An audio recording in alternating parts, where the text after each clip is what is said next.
اب سنو اے سنی نوجوانوں، تم کو سنی کہا جاتا ہے. ہمارا سنی بھائی کیا کرتا؟ بدعقیدے کے پیچھے نماز نہیں پڑھتا.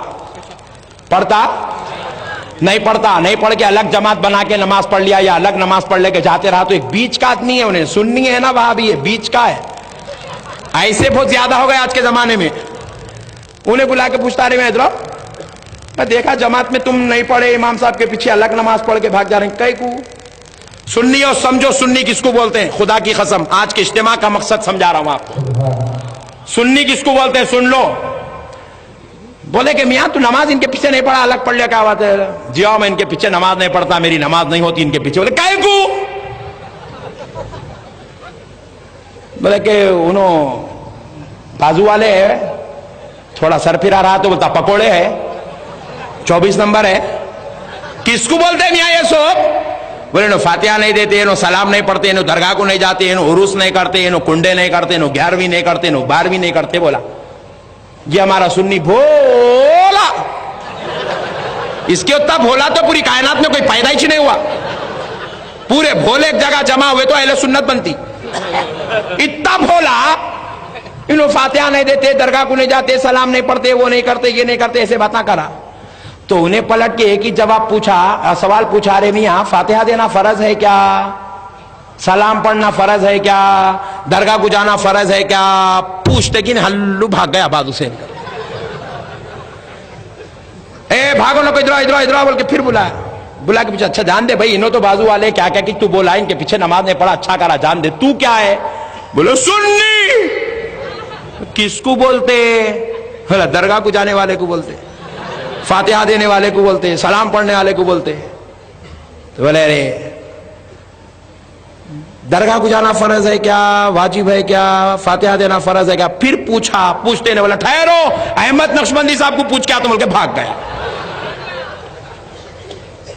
اے نوجوانوں، اللہ کے واسطے اتنے بھی بھولے مت بنو کہ تم کو خود کو تمہارا تعارف یاد نہیں ہے. یاد رکھو، درگاہ کو جانے والے کی تم درگاہ کو جاتے ہو، اس کی وجہ سے تمہیں سنی نہیں بولا جاتا. تم فاتحہ دیتے ہو اس لیے تم کو سنی نہیں بولا جاتا. تم سلام پڑھتے ہو اس لیے تم کو سنی نہیں بولا جاتا. تم جو ہے جھنڈا چڑھاتے ہو اس کی وجہ سے تمہیں سنی نہیں بولا جاتا. یاد رکھو، فاتحہ سے، سلام سے، درگاہ سے، پھول سے، چادر سے، جھنڈے سے سنیت نہیں ہے. تم سنی ہے اس لیے فاتحہ دیتے ہو. فاتحہ سے سنیت نہیں ہے، سنیوں کا لے فاتحہ ہے. سلام سے سنیت نہیں ہے، سنیوں کے ہتھیار کا نام سلام ہے. درگاہ شریف کی زیارت سے سنیت نہیں ہے، سنیوں کے پاس اللہ کے ولی کی درگاہ ہے. نماز سے مسلمانیت نہیں ہے. تم مسلمان ہے اس لیے تمہارے اوپر نماز ہے. بات سمجھ میں آ رہی؟ نہیں آ رہی؟ کس کو نہیں آئی ہاتھ اٹھا؟ سب کو آ رہی ہے. اچھا ماشاءاللہ. یاد رکھو، درگاہ سے سنیت نہیں ہے، سنیوں کے پاس درگاہ ہے، سنیوں کے پاس فاتحہ ہے، سنیوں کے پاس سلام ہے، سنیوں کے پاس جھنڈا ہے. جھنڈے سے سنیت نہیں ہے، درگاہ سے سنیت نہیں ہے. یاد رکھو اے مسلمانوں، ہم نے اپنی سنیت کا غلط تعارف پیش کیا ہے. بولے نو مولانا کنڈے نہیں کرتے لہذا وہابی. نہیں، یہ تعارف غلط ہے. کنڈے نہیں کرنے سے کوئی وہابی نہیں ہوتا. یاد رکھو، ہم میں بھی کئی ایسے لوگ بیٹھے جو اب تک اپنے گھر میں کنڈے ہی نہیں کرے. سننی نہیں ہے. کرنول کی جامع مسجد میں 1000 مسلمان جمعہ کی نماز پڑھے. سلام پڑھنے کی بات آئی تو 975 چلے گئے، 25 ہی کھڑے رہے. کیا 975 وہابی ہے؟ نہیں، سنی ہے. سلام نہیں پڑھا یہ الگ بات ہے، مگر سنی تو ہے. پھر سنی بولتے کس کو؟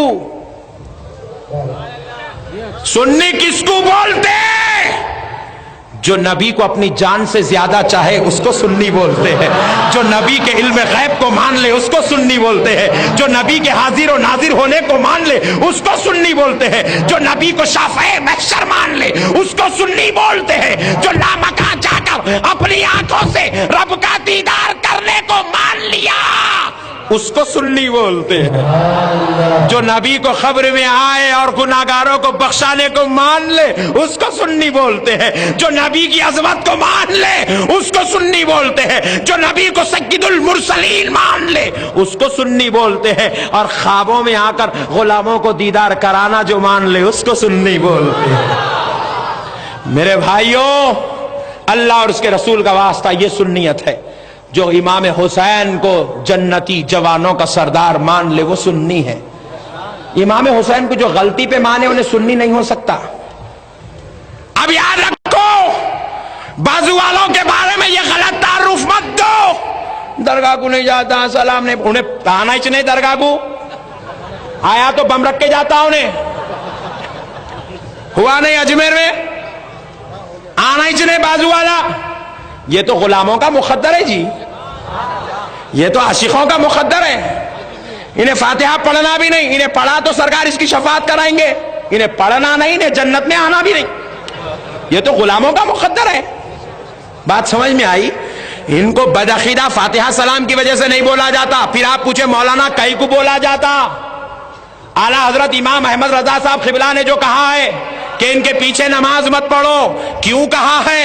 کیوں پیچھے نماز مت پڑھو؟ یہ فتویٰ علماء اہل سنت نے کیوں دیا ہے؟ اس لیے دیا ہے کیونکہ یاد رکھو فاتحہ سلام کی وجہ سے نہیں. انہوں نے کہا یہ بدعقیدہ ہے. پوچھے بدعقیدہ کس کو بولتے ہیں؟ جو نبی کے علم غیب کا انکار کر دے وہ بدعقیدہ ہے. جو نبی کو ان پڑھ لکھے وہ بدعقیدہ ہے. جو نبی کو گناہگار لکھے وہ بدعقیدہ ہے. جو نبی کی خبر کی حیات کا انکار کر دے وہ بدعقیدہ ہے. اس مجلس میں آمد مصطفیٰ کا جو انکار کر دے وہ بدعقیدہ ہے. یہ قوم بدعقیدہ ہے کیونکہ یہ گستاخ رسول ہے.